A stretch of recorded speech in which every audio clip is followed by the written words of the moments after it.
Welcome to another episode of the Plutus Awards Podcast. Our community is filled with hundreds of stories from creators and entrepreneurs just like you. And through the show, we share these stories of challenges and successes, from bloggers to podcasters to writers, speakers, and more. Today's guest is Carter Cofield, a certified public accountant who's dedicated to helping entrepreneurs save money on taxes. He's also the owner of Coalfield Concept, which is a financial literacy website teaching people how to make money, pay less taxes, and be their own boss. We talk about why he decided to start the second business, Coalfield Concept, some of the skills he's learned from running his own CP firm that he used to grow his second business, and what challenges he's faced that even he was surprised about.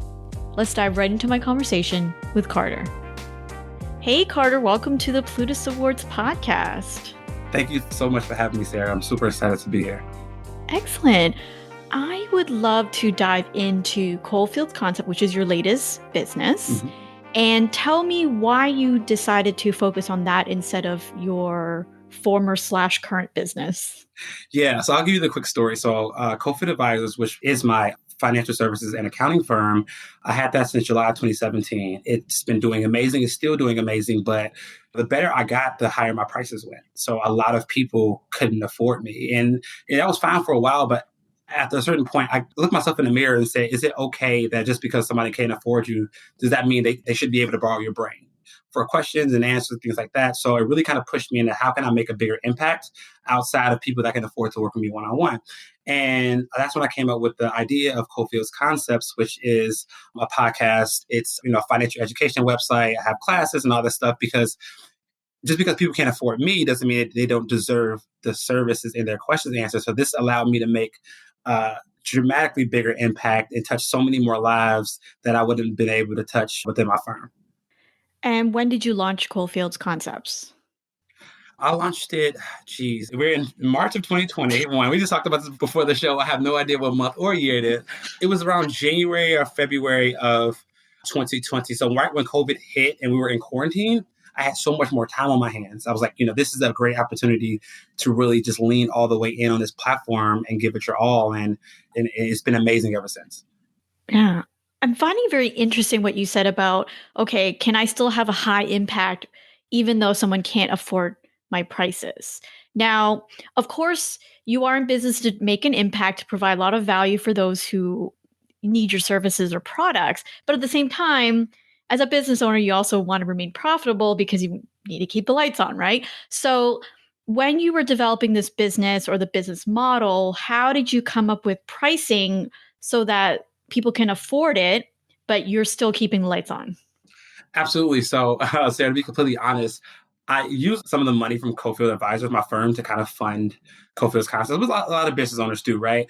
And again, my firm gave me freedom to not worry about money anymore, which was amazing. So when I started the platform, everything was free. I mean, the podcast is free. I have some free master classes on there.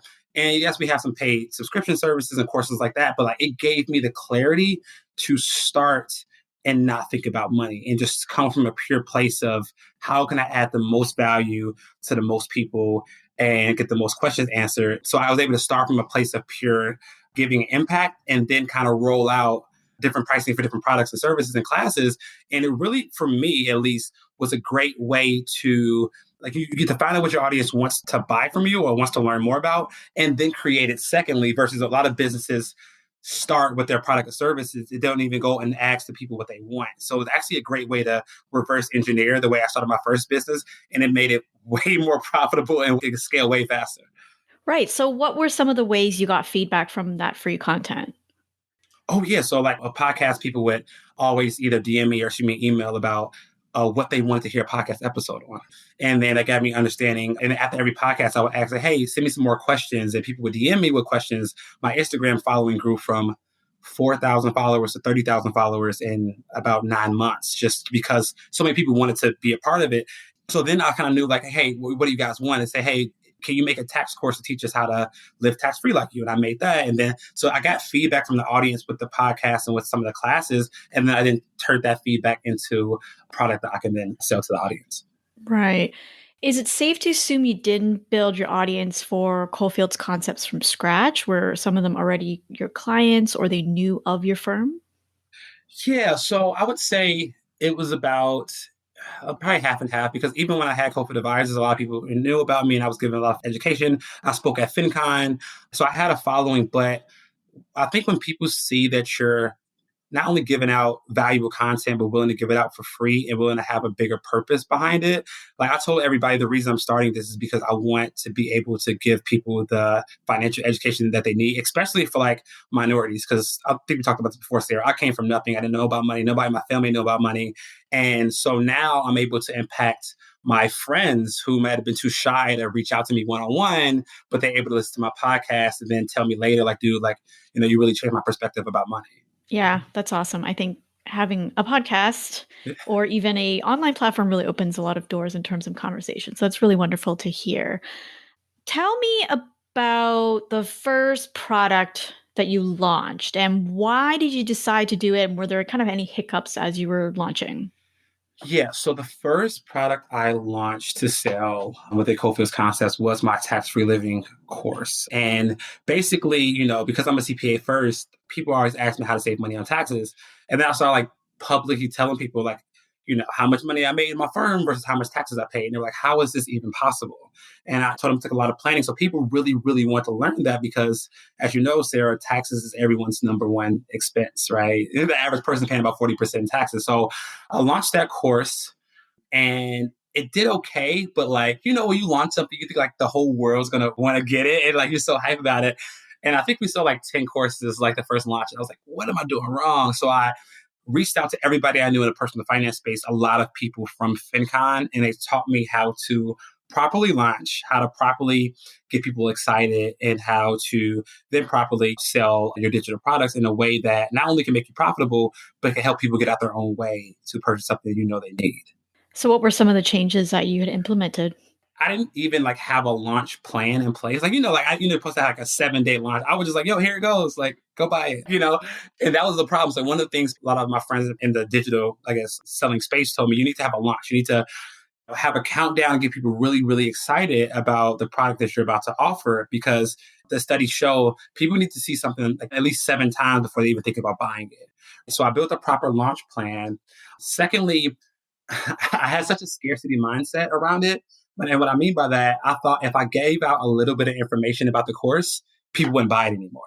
And it's completely opposite now, right? I was taught that, dude, it's 90-10. Give away 90% of the value for free and people pay for the other 10, either because they want to learn more or they just feel obligated to you because you gave them so much free value. So those are 2 of the main things that helped me in my course selling endeavors. I'm about to cross the 6-figure mark in course sales this month, I think. I launched the course in May of 2020. So less than a year, we're crossing 6-figure marks in course sales. Wow, that's exciting. Congratulations. Yeah, I'm so happy. It's crazy. I can't even, to fathom about it, it's just wow. Yeah. So now, of course, your CP firm is successful. I'm going to make that assumption, Yes, right? it's doing pretty good. So Coalfield's concept isn't your first rodeo, right? This is not your first business. You have a CP firm. So clearly you know some marketing things in order to be successful in that. Were there any skills or marketing tactics that you used in Coalfield's concepts that you'd use in your CPA firm that was pretty successful? I think one of the main things that I learned in building Coalfield Advisors, which when I started Coalfield Advisors, I was $30,000 in debt within the first 4 or 5 months. Didn't get my first client for 4 months. And it was a journey. It didn't become profitable for a year and a half. So I had a lot of pitfalls that first time around. And I think one of the main lessons that I learned that I applied to Coalfield's concepts is to get over imposter syndrome. I think a lot of my main issues starting out was I didn't think I was good enough to give anybody advice. And I learned that you're a lot smarter in your niche than you think you are because you know so much more than a lot of people because you study it every day. So I learned to believe in myself. So when I launched Coalfield's concepts, I knew that I had the education, I had the expertise to give people the knowledge that they needed. So I was able to get past imposter syndrome way faster than I got past it in my firm. And then the second thing is just understanding to not think that you have all the answers, right? So when I started Coalfield Advisors, my accounting firm, I thought I knew everything as far as the services that my clients wanted. And it taught me that you give your clients what they want. And if you don't know what they want, just ask them. Going into Coalfield's concepts, I was very, very flexible to change things that my audience was telling me. Like first I thought they wanted an hour podcast. And they was like, can you do 30 minutes? So like, and I didn't know what courses sell. So instead of making a course and trying to sell it to them, I asked them what they wanted first. And then I made the course after. So it taught me to listen to your audience. They'll give you the answers of what they want. And it's your job to provide it, and don't get kind of stuck in your own way. Yes, that's a really great skill. I think listening is a really great skill. Yeah. Being humble enough to listen to your audience members is what I'm hearing from what you're saying. Humble enough to listen. That's the perfect way. Because we get in our own way. We have our egos. And I think that was definitely my problem. But being humble enough to listen to your audience, to understand that you were wrong and what you assumed that they wanted, and going back and having the flexibility to change and reinvent things, I think is a huge, huge reason for my success in the second business. Do you think you'll keep your CPA firm, or are you going to maybe transition away from that eventually? Yeah, so I'm going to keep it because I literally love my clients to death. Like if it wasn't for the people that I work with, I probably wouldn't. But I love them so much, I couldn't think about leaving them alone with their financial questions, stuff like that. So I'm going to keep the firm for the foreseeable future. My number one goal in 2021 was to dedicate 50-50, 50% of my time to my firm and 50% of time to my online financial education platform. And I made the hires this year within the firm to help myself get more time to focus elsewhere. Yeah, let's talk about that. So what were the hires you made, and how did you decide that these were the kind of people or skills you needed to outsource? Okay, so believe it or not, I did not have an assistant until November of last year. And it took me reading a book. The book is called 6 to 7 Figures. It said, if you don't have an assistant within your business, then you are the assistant. And like, I literally closed the book, went on a website, like, and reached out to some friends and hired an assistant like the next week. And she alone has freed up hours per month, right? Because she's able to take on things. She's able to now be client facing, which is huge. So assistant was the number one hire and probably the best hire. And I also hired some accountants, some other CPAs to actually handle tax prep. So like right now it is March 4th and it's tax season, and I haven't prepared one single return, and I will not prepare one single return. So that's freed up so much of my time during this crazy season. Those were the main two hires. Somebody to take on the taxes and my assistant to take on all admin work, which again, if you don't have an assistant, try it because you'll see how much time you're going to have back in your hands. So those two things have really helped free up time and give me time to focus on Coalfield's concepts. Yeah. So in terms of hiring an assistant, I know for many people, the roadblock is, well, I don't know what tasks I can delegate. I don't even know where to begin, even thinking about that. So how did you figure out what the tasks that you wanted to delegate and you felt safe knowing that you could do that? Okay, that's an amazing question, Sarah. And I want to start by saying I still to this day struggle with delegation, right? Because like we start a business, it's your baby, right? Like this is your thing. Everything falls on you. You know, it represents you. So it was really hard. But again, within that book, it had a system called the Xds System. And basically what it means is you need to write a list of all the tasks that you have in your business, right? And you need to either figure out if you're going to systematize it, if you're going to automate it, or if you're going to delegate it, or just delete it out. So I literally spent the day and wrote out all the tasks that I do in Excel. And I went through the list and said, do I want to eliminate it? Do I want to delegate it? Or do I want to find some way to automate/systematize it? And then once I had that list of delegation, I kind of had to make a promise to myself. Like, if you're going to hire this woman, her name is Bella, she's amazing. If you're going to hire her and you're going to pay her, she needs work to do, because you already agreed to pay her. So I had all these tasks I wanted her to do, and I slowly started delegating them and reviewing them. And I'm not as good as I should be to this day, but we're getting better each and every month. And she loves taking a responsibility for these tasks now. She finds pride in it. But every month I try to find new tasks for her to do so I can free up more of my time. So did you start off with a couple of hours a week and then worked your way up? Like, how did you arrange that? Yeah, so we started out, I think, about 30 hours a month, give or take, 6-7 hours a week. And then we scaled up to now we're at about 80 hours a month, trying to get up to 100. We started off really slow because, again, you have to learn how to delegate. Like delegating needs to be a class taught to entrepreneurs for real. It's like, so I have to learn how to delegate each and every week, each and every month, and think about, so now I have this thing before I do any task in any business. I ask myself, instead of how to get it done, who should do it? So it's replacing how with who. And if I can if I can empower somebody to do this task, why should I spend any time doing it? So that's been my number one goal over the past 4 to 6 months is before doing a task, ask who versus how. That's a great point, who versus how. I think a lot of us could do with that bit of advice. So what about Coalfield's concepts? Are you the solo person right now doing that? Are you planning on delegating anything? Tell me all the details. Oh, yeah. So Bella does work for both firms. I brought her all the way in. So yes, as far as Coalfield's concepts goes, yes, I do the podcast. I do have a team that edits the podcast and puts it out. I make the courses and I love marketing. So I do like all my social media videos. I record them, but my social media team, I should have brought that up. They're probably my second best hire outside of Bella because they do all my social media posts.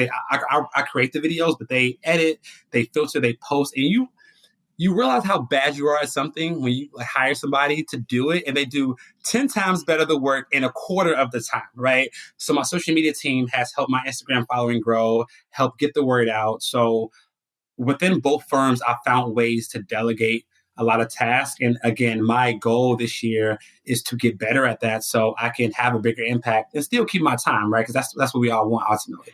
What would you say was the most difficult task to delegate? Oh, my email inbox. So let me tell you. So I have massive anxiety around my email, right? Because this is how people communicate with you. This is all your opportunities coming, like your speaking opportunities, right? Like, so I am so anal about making sure I don't miss an email. No email falls into the cracks.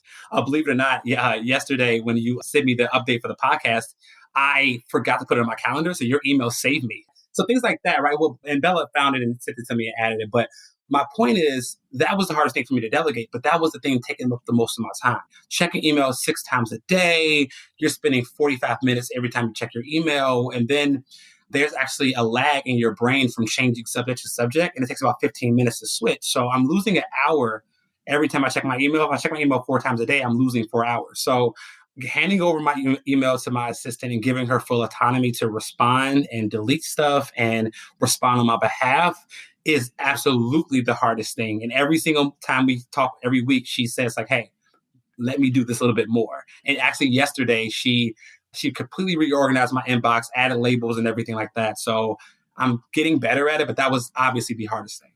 Right. So it sounds like she's taking a little bit of initiative and helping you with organizing, and then it gives you a little bit almost like more permission to delegate more tasks to her.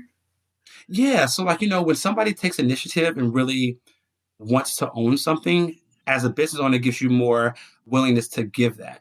And she's been amazing at being proactive and looking for more things to do. So it would be irresponsible for me not to allow her to be great and within her own right. Like I want her to have pride over that. So again, my task with her is to give her full control of my email one day. So I don't even have to check it, but we'll see. So I think another roadblock for many business owners is the concept of money. So maybe they're starting out, or maybe they're just starting to earn a little bit of a profit and they want to delegate, they want to hire somebody to free up more of their time to grow the business even more, but they're afraid of making that investment. So what would you say to someone who is in that position, who wants to hire someone but isn't quite sure that budget-wise it's really in their best interest? Yeah. So Sarah, I think you said it perfectly in your statement, right? They have to look at it as an investment and not a cost. And I think the number one reason that business owners have problems hiring is because they look at hiring as a cost and not an investment. I look at hiring as not only an investment in my business, but an investment into my future time freedom. I'm huge on traveling, right? I like to take a month trip every 3 to 4 months. And it's impossible for me to do that if I don't have my team members to help take on the load. So once I start looking at hiring as an investment, not only into my business, but an investment into my future, both time freedom and business growth, that's when it became a lot easier to hire people. And lastly, I love empowering people to do things, right? Hiring somebody is more than just putting money in someone's pocket. It's giving them purpose. So I find it selfish to me if I don't allow somebody to come into my business and find purpose, especially if they love what I do and love what the business stands for. Yeah. So I want to go back all the way to the beginning when you were talking about you want to have a higher impact with as many people as possible.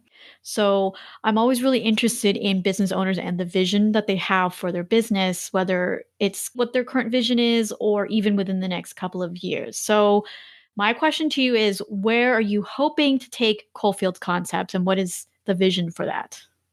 Yeah. So ultimately, the vision for me is to be one of the number one financial resources for minorities to get financial education. And I'm not saying my platform isn't open to anybody listening, but the purpose comes from knowing where I grew up and knowing how poverty was such a commonality that we just thought being poor was okay.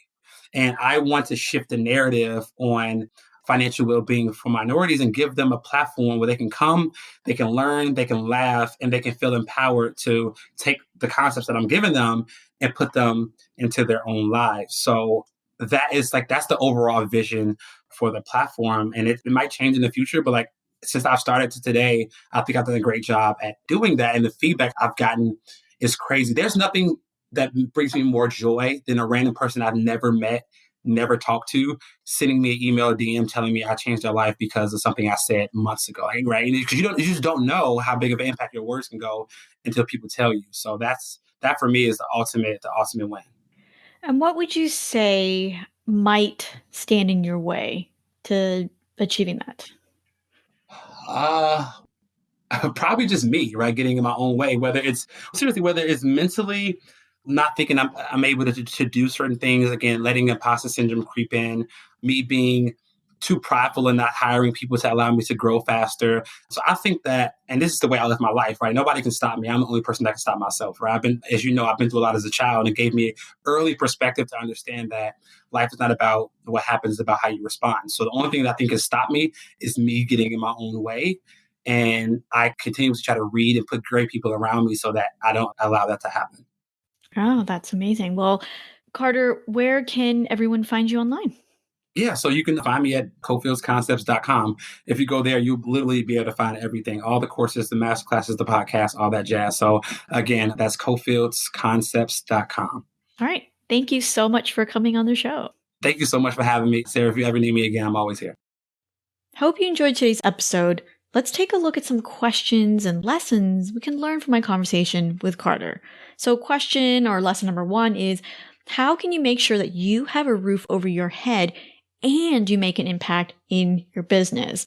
In other words, it's all about where you're going to get your funding from. Do you have a plan to make sure that you can earn enough money so that you are taking care of yourself while it's at a price point that your customers can afford? So for Carter, he's able to take the money from some of the profits from his CPA business and put it into Coalfield's concept and then lower the price point just a little bit so that he's able to have as many people afford his courses as possible. So as you're growing your business or as you're launching it, think about the right price point that you can make so that you can generate a profit so that, again, you can keep the lights on and that you can make as big of an impact as possible. Lesson number 2 is think about outsourcing as an investment in your future time freedom. Now, as a business owner, when you're growing or you're starting out or you're not making a lot of money initially, it can feel really difficult to part with some of your profits to hire a VA or get more software or some sort of automation in order to free up some of your time. And so it's that whole chicken and the egg scenario, right? Like, are you willing to spend more in order to earn more profit and grow your business, or do you hold off? Now, for Carter, it was really a no-brainer for him to hire this VA. And for him, he saw his business grow once he hired her. So for you, maybe think about what can you invest in? Maybe it's not another person, right? Maybe you're not paying for another person, a VA. It could be getting a different type of software. It could be a lot of some different automations, whatever it can be to help free up some of your time. And the idea is to free up more of your time so that you can spend it on your business, growing it, or even just for your personal pursuits like different hobbies. Lesson number 3 is to give away 90% of your best stuff for free. Now, this is really difficult. So a question that you want to ask yourself is, how much value can I give so that I can build trust with my audience or customers? Now, for Carter, he does give away 90% of his stuff because he knows that people will pay for the rest, right? The 10%. Or they're just so grateful for all the value he's given, they're going to pay him for a course really as a thank you for all of the value he's given. So don't be afraid of giving away things for free, especially if you need to build trust with your audience. Because if they're going to be loyal and they're going to be so grateful for your things, you're going to be surprised at how much people are willing to pay you, even though you've given most of the content for free. That's it for today. Thank you so much for listening to the Plutus Awards Podcast. If you're interested in collaborating with other financial bloggers, podcasters, influencers, or more to chat about your work, interests, ask and answer questions, come join our Facebook community. Search for Plutus Community in the search bar or head to facebook.com/groups/Plutus Community. We hope to see you there and get a chance to support you and your amazing work.